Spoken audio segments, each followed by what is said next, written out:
for this project, I did not reach out to them. They were using my open source project, and they reached out to me that we have been using this open source project and we want the author to continue working on this, like create a fork of this and then continue working on this music app for us. What are some mistakes or pitfalls that they should avoid? Earning in a currency which is much stronger than mine in dollars is really makes my life comfortable. That's what I've heard from my college seniors who were doing that at that time. What's up, guys? Welcome back to another episode of the iOS Dev Podcast. In this episode, I had the chance to speak with Rudrank Riyam.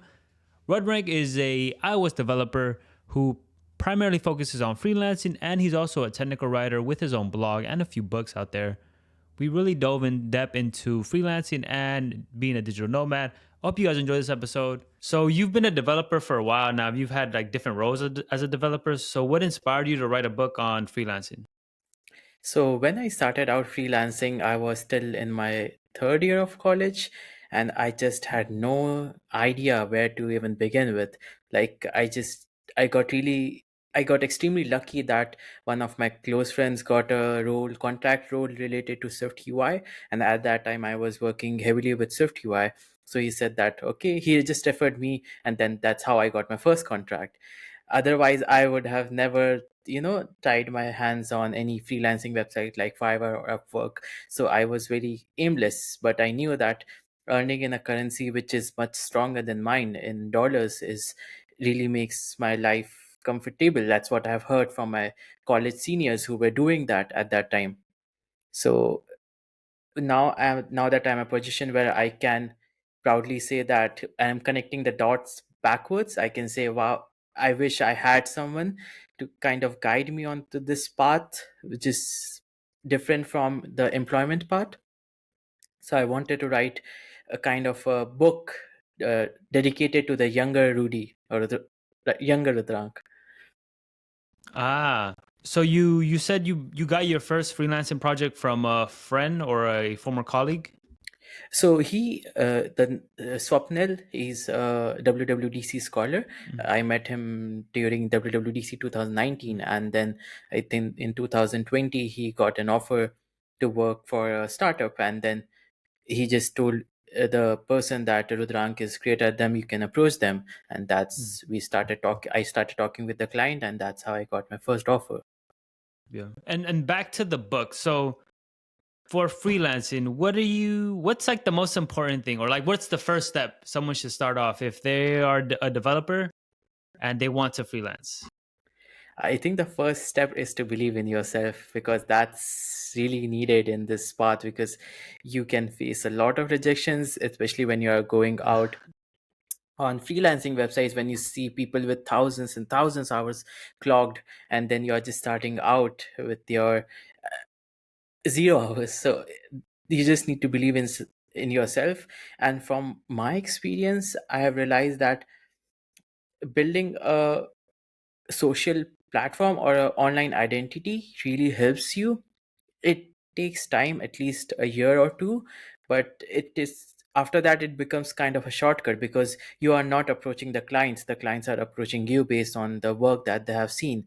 Like my current project that I've been working on for almost a long time, and for this project I did not reach out to them. They were using my open source project, and they reached out to me that we have been using this open source project and we want the author to continue working on this, like create a fork of this and then continue working on this music app for us. And I wouldn't have thought of this when I started freelancing, but now when I have reached this point, I can easily say that kind putting out my work out there was the best decision I made, like writing online or doing podcast or going to conferences and meeting more friends or tweeting anything that I did on, not anything, but tweeting most of the stuff I Yeah. did related to coding on Twitter from 2019. So all these years kind of compounded to where I Yeah. am right now. So the best advice is to first believe in yourself. You will need that a lot. There will be days Mm. when you're like, I should just go back to your 9 to 5. It's much Yeah. easier. I can say that because there are days when you're so uncertain that you there are kind of regrets as well. Yeah. And the second thing is that build a social identity or online identity. Yeah, and that's really crazy and kind of inspiring, right? Like you built a repo. What was the repo about, or the project that So you had, the open source? so it's called as Musadora Kit. It is a wrapper. It started out as a wrapper around Music Kit. The idea was that Hmm. Music Kit is a framework to help you work with Apple Music, integrate Apple Music in your iOS app. But uh, I just wanted a really small wrapper that made all those 5 6 lines into one liner solutions. And when I started out, it was a very simple wrapper, but then as it evolved, I started dabbling into things I should not, like kind of private endpoints. So the package has private endpoints as well. So it's like the ultimate companion to Music Kit now. Yeah. Yeah, but that's something like doing something like that is really dope. Where like you just build it and you weren't like trying to do anything from it. You just built a project that you were inspired to do at the time, and eventually the company reached out to you and Yep. asked you to. I never ever imagined that this open Yeah, source project that I worked in my free time just to, escape reality yeah, or work out on weekends, like while yeah, listening to music, yeah, would help me get my dream gig that I can work from yeah, anywhere. yeah. Yeah, that's surprised. Like I haven't had an experience like that, but I have had like a smaller one where I'll do like a project or tutorial online, and then I'll have people reach out to me and ask Mm-hmm. like, "Oh, can we have a call? I want to talk to you about this and that." And so yeah, Yep. if any viewer or listener is thinking about sharing their work, just share it. However you want to share it, just share it, and you never know Yep. what'll happen from it. I think if I talk about freelancing, I did a lot of technical writing as well. I just shared this article on accessibility in widgets in Swift UI. I just wrote it because I was playing around with accessibility, exploring of how it actually works, like how voiceover works on widgets. I wrote an article. It Mhm. kind of got it was I published into a publication called as Better Programming, and a few days later I got a mail from a publication that, do you want, we enjoyed your article, do you want to write for us? And that's how I started my writing journey as well. Yeah. There you got it. There you know, whatever you do, people will come after you, man. Like whatever you do online, people I like it. just got extremely lucky in Yeah. every sense. All right. So on back to the freelancing though. So for landing your first client, what what do you recommend, or what do you see work the best? Because you said like things like Upwork, those are markets are very saturated, Hmm. and it's very tough to land your first gig. So what do you see as the best route or path? I think the best route is to try and approach your friends or family that you already know and need some help. Like for iOS development, you can some build help your friends. I shouldn't use the word for free, but it's kind of building your own portfolio, build your own portfolio of apps for yourself so Hmm. that you can have something to show to your prospective clients. And the second thing, like when I got my first gig, this after that I got the taste of earning in USD. So Mm. after that, I was like, I Yeah. cannot earn in my own currency. So I went to Twitter. I just searched for iOS developer roles, and I found a lot of people were hiring through Twitter. Mm. Sorry, X, which formerly Mhm. Twitter. So on there I found some people that said that we are looking for a part-time gig of iOS developer with experience with Swift UI. I reached out to them. I knew that it wouldn't hurt just ask Mm. them that I want to take on this project. And surprisingly, I reached out to two people and both of them said yes. And that's how I landed my second and third gig. So Mm. in the beginning, you just need to be very cold-hearted kind of person. I don't Mm. think that's the appropriate word, but the other Like thing thick is that, skin.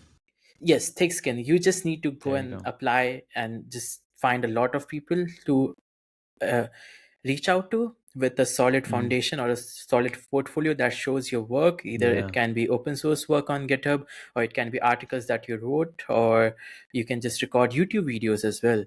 Mhm. just to show that you know your stuff very well and you are the expert here. So that's why they should choose you instead of anybody else. Yeah. Yeah, that's interesting because that's kind of been my approach.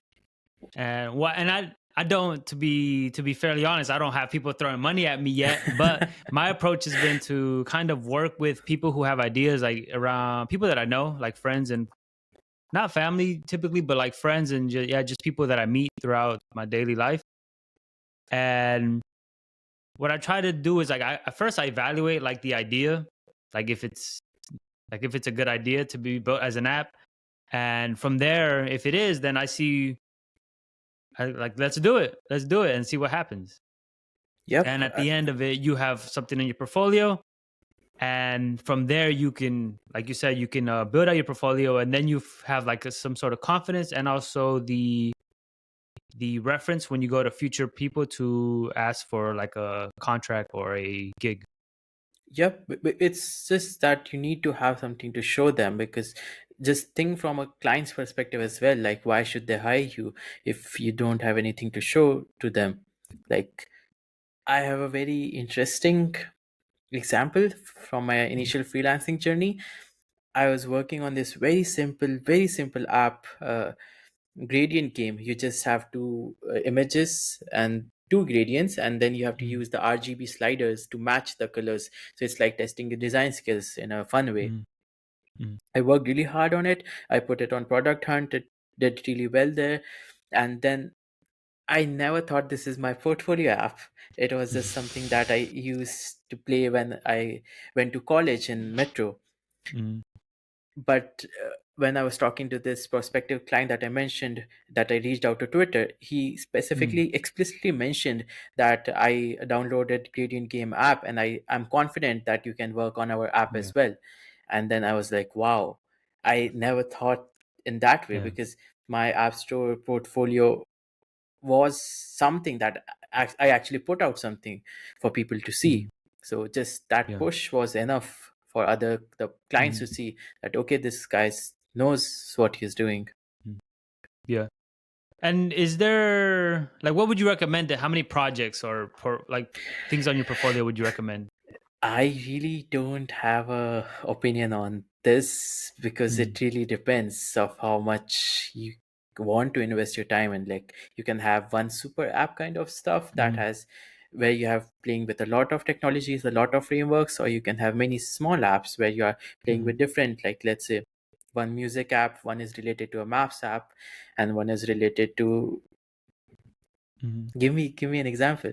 Oh, I don't know, like Swift data or persistence, something Yes, like that. Yeah. persistence, yes, because, or notifications. So you just Mm, show a broad spectrum, that which mm, is like, for a normal app that you're working on, you need a network connectivity, you need persistence, you need mm. notification. So I think these are the main three things that you need to Yeah. show in your app.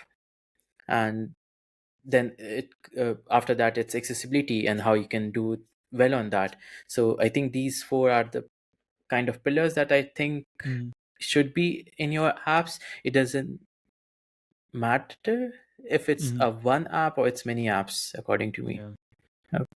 Yeah, and once you have your portfolio, it's basically Yep. then from there it's just like reaching out to people and like trying to find a gig.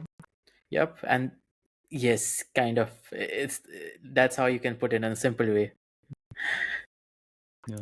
Because in my opinion, the freelancing sites are extremely tough to break through.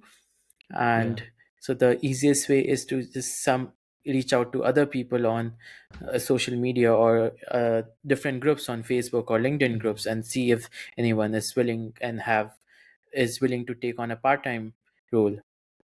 yeah. So let's talk about your experience as a freelancer. What are some things you recommend? Like once we start freelancing, like once we have a Hmm. gig, right? Let's say somebody has a gig now. What do you recommend they That do? Like what are some mistakes or pitfalls that they should avoid? That's a better question. So I think the first pitfall to avoid is make sure that you have a contract. That's really important, because I was working on one of the projects, and I just took the person at trust, and Mm. After that, there was a lot of months that didn't got my payment for, and I had to chase them instead of working on the other Mm. freelancing works, which was very exhausting. So I wish having that contract in place is something Mm. that I wish I had. And the second thing is that I would recommend having,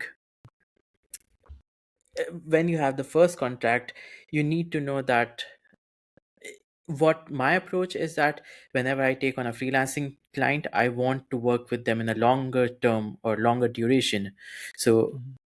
now I have the privilege to do that, but when you're starting out, it's usually you just take on any project that comes up to you. So Mm. the idea is that when you're starting out, make sure to give your best, because that project becomes an actual freelance client project into a portfolio.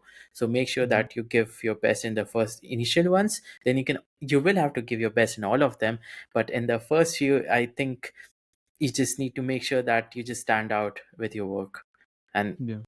my approach of having uh, the clients for a longer duration is more from a security perspective, because I'm still Yeah. in that 9 to 5 mindset where you have a lot of security.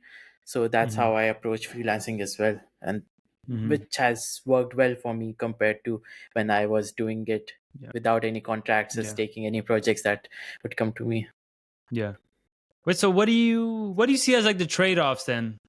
As like going with freelancing versus like staying at a 9 to 5, like at a regular job, I guess.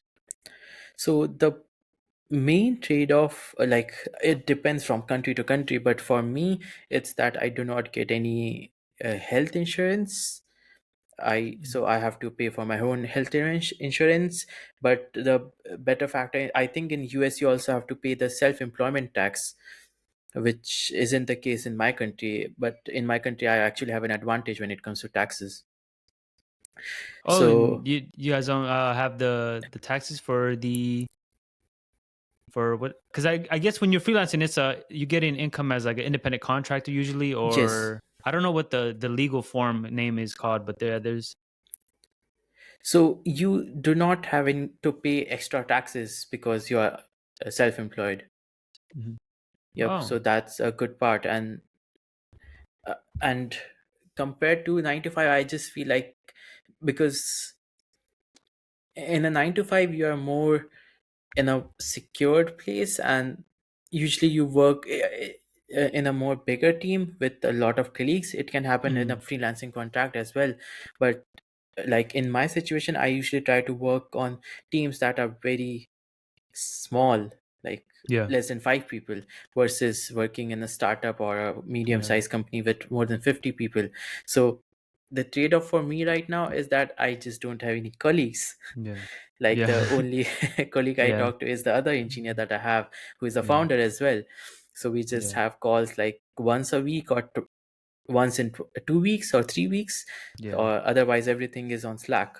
So it Yeah. kinds of you just get used to it. So Mm. versus in 9 to 5 where can have a lot of colleagues and you're talking to them. Yeah. And you've had both, right? I think I saw that you worked a full-time position before, right?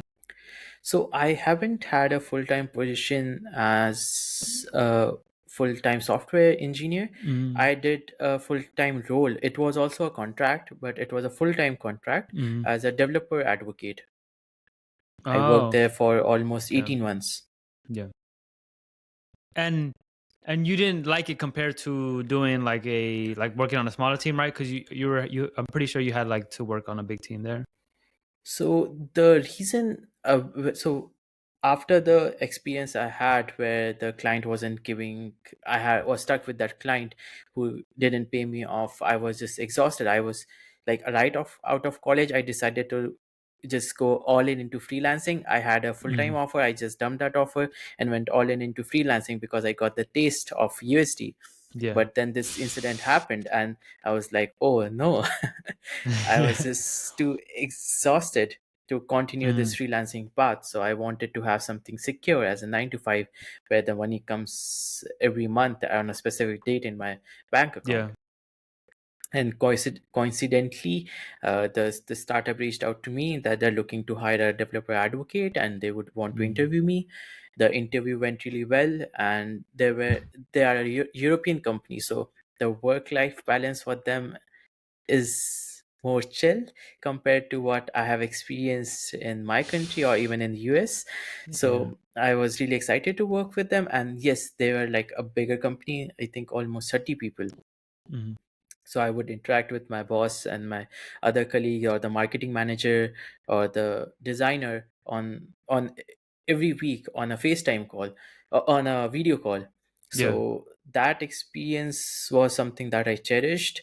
But after almost 18 months, I was like, I I wanted to go back into development because it was a whole career path change. So I wasn't sure if I want to Mhm. continue on developer advocacy.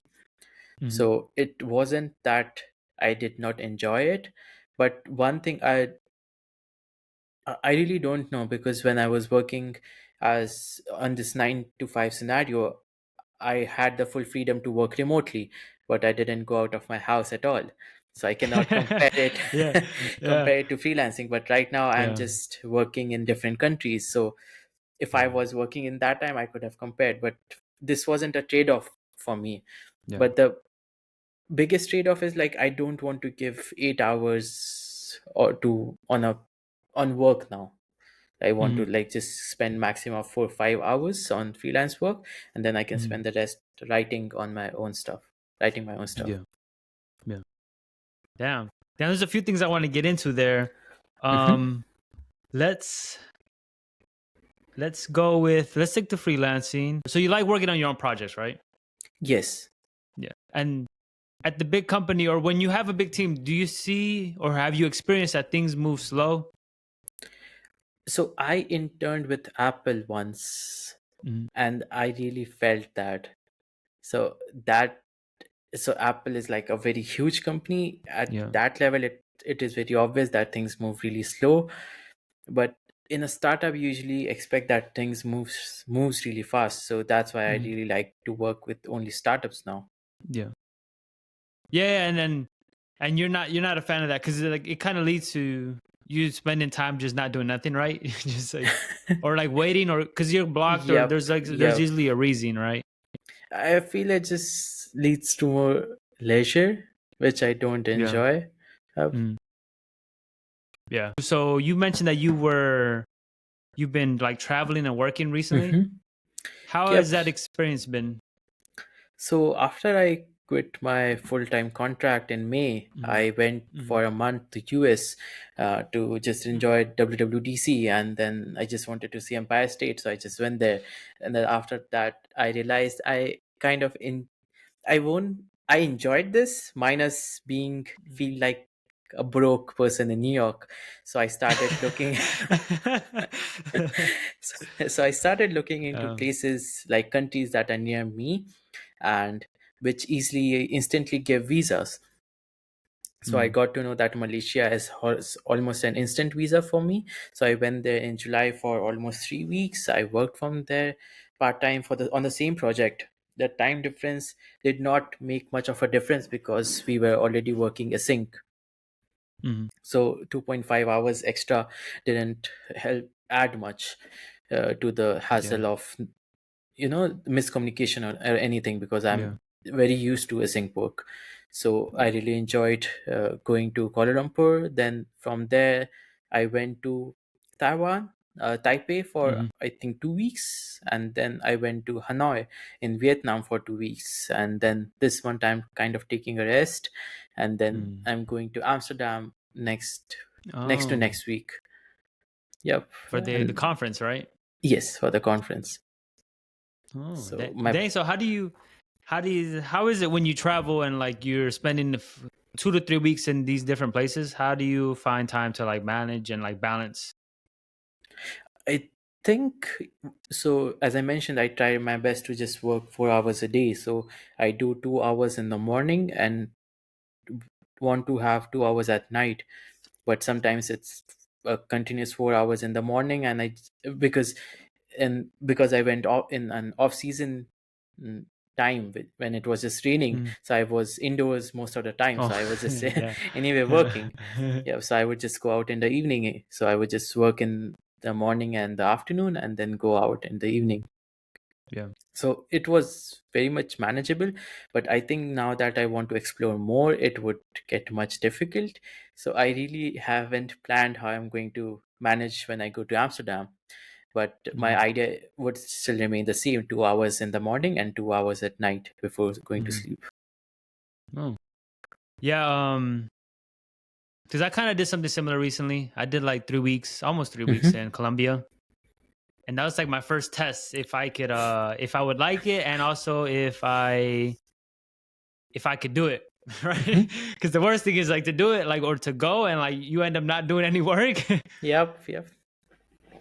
but How but did you? Mhm. I found it pretty cool. Like I was able to go through and like actually get work done and go through my schedule, and I credit it to my discipline because I felt like I've kind of built it up where like I have a Mhm. routine and I'm easily able to like wake up early and like get to work because that's usually what I do. I usually wake up early and I either go to the gym or like I work on some code or something like that.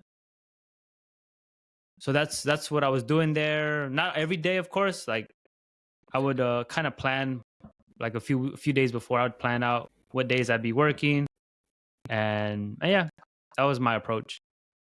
I think when you have a change of place, you kind of get more productive, which I have experienced, and that's why I want to have a change of place more often. So my plan, I think, for the next year is to explore more of my own country, which I haven't.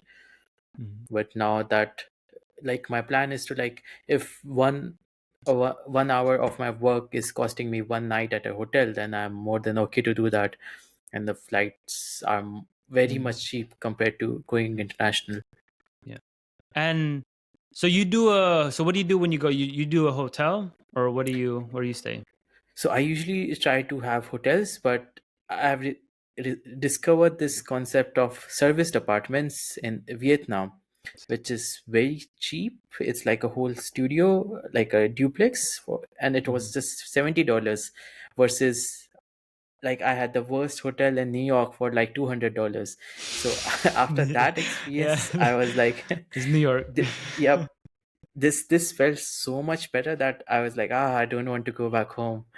I can Mhm. just live here forever. Yeah, and you do one hotel for the whole stay, right? No, I try my best Or to just stay only 7 to 8 days in the same hotel, because after mm, that, it kind of feels. I just want another change of place. yeah. Ah, I see. Yeah, my in this last trip, I did hostels. Are you familiar with Mm-hmm. hostels? Ah, Yeah, I stayed at some hostels because it's super cheap. Like I did yep, yep. for a week, it's like $80. Damn. Yeah, like $80 a week, and it wasn't that bad. I mean, of course, you're sharing Yep, rooms yep. with people, and that's probably something I wouldn't do. And another thing I'd probably do is do stay somewhere more long term, like probably do a month in the city and Mm-hmm. like an apartment or like a studio. That way, I feel like gives me more time to actually work and Yep. juggle the exploring part too. I really don't have any experience regarding the hostels, because I'm not the person who would, want to go and talk to people when I'm already feeling anxious in a new place. Yeah, so I was Oh. like, I just want to be quietly go back to my room Mm. in a hotel, and I'm okay paying extra for that. But I think all of my friends are like, you should experience a hostel life for once. It's just amazing talking to people from all different cultures. Yeah, yeah, it's interesting experience. Yeah, if you have never stayed in a hostel, you should try it out. It's it's what's it called? You lack a little bit. You lose a little bit of privacy, but Hmm. you meet a bunch of different people, and it's a fun experience. So how do you get to work in a scenario like that? Do you like Oh, kind of a co-working space where you yeah, work with they them? yeah. A lot of hostels now, surprisingly, they have a bunch of co-working space. At Hmm. least in Colombia, because a lot of people are doing that where like they're traveling and like working. So they have like dedicated workspace. And I wanted to film a podcast while I was there, but I didn't Ah. what's it called? I decided not to Because I was already like coding and stuff, so I didn't want to add more to my plate. Yep, it's just when you're traveling, managing stuff just gets worse. And when you're on a vacation, you don't actually want to work, and making yourself work during like when you can see such beautiful skies and you just want to go and explore, and then you're just coding on your machine. Hmm. It's a trade-off. No. Yep. And then adding podcasting to it, Yeah. I can imagine. Yeah. All right, now back to iOS though. So how did you get started with iOS development? So this is a funny story that I love to repeat in every podcast that I go to. Yeah. So in college, mm, I will add more to this podcast for my exclusive listeners. So when I was in school, I saw this MacBook Air 11-inch and I really Mm. loved it. And at that time, it was like $900 in my currency, which was really, really expensive. Then fast forward to college, I got a MacBook Air, 13-inch i5 in 2017, and that model was I think $800 after student discount, and I really loved that shiny MacBook. I didn't had any idea what I would do it with it in my college times, but I just wanted that. And then my colleagues, my classmates, my batchmates were like, you cannot play games on it because all of them had Windows machines. So I just wanted to do something on this MacBook that their Windows machine could not. Then I stumbled upon iOS development. In the beginning, I jumped directly into the Stanford CS 193P course. I couldn't keep up with it. I got discouraged. Then I left iOS development. Then a few months later, I got to know about this Udemy course by Angela Yu, which was really, Yeah. really nice. It's really nice for a beginner. Like, uh, I think Yeah. it is the best course when you're just starting out. And Yeah. I after that I really got lucky again that one of my seniors in college wanted to work on an iOS app for the Android counterpart, and I was the only iOS developer in my whole college because Yeah. nobody wanted a MacBook because everyone was busy gaming. So Damn. I helped them. They just gave me a very small interview assignment. They just told me to create the screen in iOS, and I was like, okay, that's very easy. I just tried to replicate in storyboards, and it was very easy at that time. So just replicated the screen, then showed it to them. They're like, wow, you passed. You can join us. It was a very small startup. That's how and that was in the only in-person environment I have been to. So I worked at that startup for like 2 months. I held them shipped, and then after that, I realized, okay, I can do something with this. Then in 2019, I got to know about this WWDC scholarship that was very prestigious, and I just wanted to apply to it and go to San Francisco. And because WWDC scholars are treated like really special at during the conference, so I just wanted to have that validation. So I applied for those 10 days. I just forgot about everything else, just worked 14, 16 hours a day, and somehow managed to pull off my project, and I won. And after that, after coming back from the conference, I realized, okay, this is something I can think of having as a career, because at that time in India it was still very when it came to mobile development, it was still very the majority of the developers were mostly related to Android development because it's much easier to get into. So there was not much scope in terms of iOS development, but I Mm. still wanted to take that risk. So after that, I tried my hands, and I wanted more industry experience. So I did more internships to understand how the different places work. Like one of the Mm. experiences was working at a startup, a small startup that was working on their own project, as well as they were serving some clients. So I got to work with a client directly at that time. So that gave me the first glimpse of how a freelancing career would look like. Then after that, I applied to Apple, and I the Apple part is that I was supposed to go to Cupertino, but then COVID happened. So I Yeah. did the internship remotely with like Um. 13-hour time difference.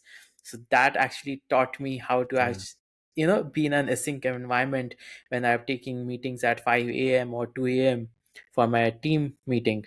Yeah. That after that experience, I was like 100% sure that I want to pursue a career in this.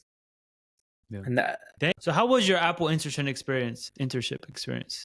so I think the Apple internship experience really taught me a lot of stuff that I couldn't have ever imagined, especially how you navigate through a code base that has like millions and millions of lines of code. I clearly remember when I opened the laptop and they gave me access to the code base, I forked the code and I saw it and I was like, no, I cannot do. I just closed the lid and I was like, I cannot do this. Like, I have to go through this code for the whole summer. Yeah.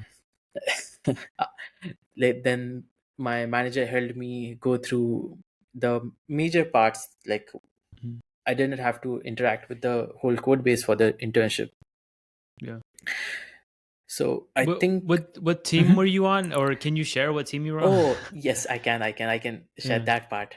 So I worked with the voice control team under accessibility speech, a team Mm. that handled voice control and the macOS Siri. So my project was creating a macOS app, and this app helped working with the voice control internally. That's as much as I can say. Yeah. Yeah. And did you? I think you were extended an offer, right, to work with them, or? No, I wasn't. Unfortunately, I wasn't. And the reason was that COVID was still going on. They did not Mhm. have a headcount. And even if they did not wanted to work in a time zone difference of so many hours because it was Yeah. difficult for them. Yeah. Yeah, I can imagine. Yep. It was very difficult. And even if they did, I didn't want to accept a remote offer because 13 hours just messes up your sleep cycle like anything. Yeah. Yep. Yeah, you basically flip your Yep. schedule, right? And oh, you mentioned one thing, the Angela U course. I feel Uh-huh. like that was fundamental for a lot of iOS developers who started with UIK, right? Yep. I think that actually built my base of Swift language and just working with Xcode and how it looks. Otherwise, I would was Mhm. kind of scared to explore the whole terminal myself. Yep. Yeah. Yeah, now I feel like it's a little out of date because it's been so long. I think when I did it was like iOS 9. Was it Ooh. iOS 9? Oh, iOS I maybe iOS 11, but it was Swift 3 at that time. Yep. Yeah. Dang. I did it. When did I do it? I did it around 2020, 2021. Mhm. But yeah, that course was super helpful. And like it was the basically like a launching pad or trampoline into iOS development.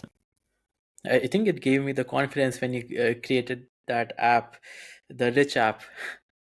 Oh, the Get Rich app, yeah. 99 $9.99 app. Yep. That gave you the confidence that okay, I can sell this app on the App Store Yeah. now. So fast forwarding to now, what have you or what frameworks or what have you recently been working on? So Or right now, yeah. this whole not this year, like the second half of this year has been mostly on working on a music app, even at work and on my own personal app. And Mhm. apart from that, I'm like the feature that I have been working on for the past 2 months is something related to AI, that we have Mm, integrated ChatGPT into our app to make it much better for recommendations. And that's something yeah. I'm really excited about because as a music lover, I'm getting to know more underrated songs, and it's a win-win situation for me. Yeah. Yeah, and the so is the app a music app itself? Like is it a music streaming app or what kind So, of app is it? so this app currently is like an Apple Music client app, and we are supporting Spotify soon. So the idea is that it is a social music app, so you have a feed of people that you follow. So I personally prefer to listen to songs of people whose music taste I admire. So Mm, if a person says that okay, go listen to this song, I will just stop everything else and just listen to that song first. yeah. So when I see the people that I've been following post the songs like an Instagram feed, Mm. So the idea is to have a social aspect to music. Yep. Yeah. And I really love it. Wait, so are you a Spotify or Apple Music person before this app? Which Before this, so, so I was a Apple Music person. Then I discovered yeah. Spotify. I became a Spotify person. Then I came back to this app. I became an Apple Music person because I'm also working with Music Kit. yeah. So I have to be an Apple Music person. Yeah. Yeah. I'm almost like I'm more of a Spotify person. Just Hmm. I've had it for like 5 years, and it's pretty dope. Although I've seen that Apple Music has really upgraded its Yes, like stuff. I think the biggest I think the biggest innovation for Apple Music, according to me, is the new Discovery station that they recently had, which just I don't know from where they find such really amazing underrated artists and songs that just Mm. should be in my library, but it wasn't. So Yeah, I just love it so much that I'm like a loyal Apple Music fan now. yeah, yeah. The algorithms are getting really good. Yep. What are your future plans for your freelancing, and what do you see? Where do you see it going? So right now I've been working with one client that's my primary client, and I've been doing Mm. consultations for a few other startups, and that's my plan to continue forward with Mm. this because it kind of helps me work on music apps and enjoy that, and then brings me the financials that I need to travel around the world, which is a Mm. big part of my future in the near future. That's what I have planned. And Mm. apart from that, I really want to work more harder on my books. Right now, I have three books. One is on music kit, one is on freelancing, and one that I'm currently writing on technical writing. Mm. So moving forward, I really want to work on a book on widget kit because widget is something that's close to my heart. I really love them since I was 14, and I'm giving a talk next month on that. So I really want to have a book out there, and I really don't think anybody there's compared to other frameworks, widget kit really isn't given as much as attention that it should garner. Yep. So my plan is to Yeah. work on my freelancing, a lot of my Mm. books, and try to work on Yeah. my apps as well. But the apps part is kind of dicey because I have been facing app store rejections, uh, very unnecessary rejections, and that's like if I want to have a career in this, I really have to have a thick skin or not get annoyed with these Mm. rejections. But I just feel like I'm kind of enslaved by the App Store review team, and that's something I really do not like. Yeah, the review process is pretty brutal. Like, Yep. And another thing I want to mention is that when it comes to the financial parts, I think in US you usually get the paycheck bi-weekly, like instead of once a month, you get it twice a month, and I mm. don't think that is the system in India. And that's what I wanted because it's much easier to manage your finances when you have money coming in twice a month instead of once. Mm. And that's the way Gumroad works as well, where I sell my books. So Gumroad actually pays you every week, so that's Yeah. much more better if you want to have Mm. more money to kind of sort out your finances. But for the app store, it's like if you're earning the money right now, you will get that payment for next month, and Mm. so that's something I'm reconsidering as well. Like if I actually want to go on a path of indie Yeah. developer, or I would just prefer to just be a freelancer as well as work as an Mm. independent writer. Oh, so you're weighing the pros and cons between both? Yes, like because at the end I have realized that I'm not a superhuman. I just have 24 Yeah. hours. I need to just understand that I need to give up on one of the things. Yeah, and that's surprising actually that something you mentioned. So in India, like when you have a full time job, they only pay you once a month. They only yes. Oh wow. Well, and when I was in Colombia, the developer I met with, shout out to Andres, he told me the same thing. That's what they do. They just get paid once a month. But Yep, in the I think U.S., that you don't do that anywhere. In the U.S., yeah, I never heard of that. because I think that's the notion in in Europe as well, where you are paid Mhm. once a month, or even in South Oh, Asian really? countries. Yep. So when I heard from a friend Yeah. that they're paid twice, I'm like, wow. I mean, you get paid the same, right? Like it's not like you're Yep. getting It's extra. Yeah, but it's you get all of it at once. Wow, that's interesting. So for the listeners or the viewers, comment below or let me know on Twitter. Is that how it is everywhere except for the US? Because I didn't know. But thank you, Rudrank, for coming on the show. Where can the people find you? So you can mostly find me really active on X, formerly Twitter. Mhm, You can. My handle is Rudrank Riyam, my full name and my last name. mhm, Otherwise, I'm working on a new blog, which right now it's rudrank.com, but it will get updated soon, mhm. where I am All going to right. post a lot. Thank you guys for listening to another episode of the I Was Dev podcast. If you enjoyed the show, feel free to share this with a fellow developer. And if you want to support the show, you guys can leave a review on Apple Podcasts or Spotify, whatever platform you're listening on. And even consider joining the Patreon. Lastly, check out iOSdojo.io if you guys want to level up your skills or have some courses there. Peace.